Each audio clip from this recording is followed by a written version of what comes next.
Qormaanni naannoo kutaa ja'affaa xumurame. Finfinnee caamsaa 27 2017 qormaanni naannoo kutaa ja'affaa guyyoota lamaaf kennamaa ture xumuramuu biiroon barnoota Oromiyaa beeksise. Hoogganaan itti aanaan biirichaa Dr. Galaanaa Walda Mikaa'el akka ibsanitti qormaatichi naamusaa fi tasgabbiin xumuramuu isaa ibsanii jiru.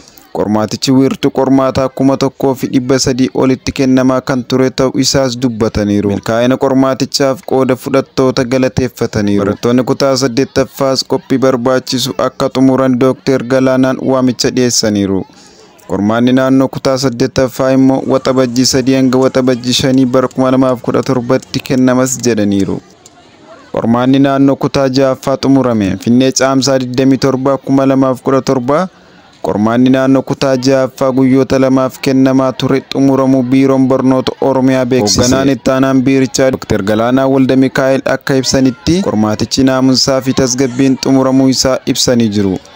Qormaatichi wiirtuu qormaataa 1300 olitti kennamaa kan ture ta'uu isaas dubbataniiru. Milkaa'ina qormaatichaaf qooda fudhattoota galateeffataniiru. Barattoonni kutaa 8ffaas qophii barbaachisu akka xumuran Dr. Galaanaan waamicha dhiyeessaniiru. Qormaanni naannoo kutaa 8ffaa immoo waxabajjii 3 hanga waxabajjii 5 bara 2017tti kennamas jedhaniiru.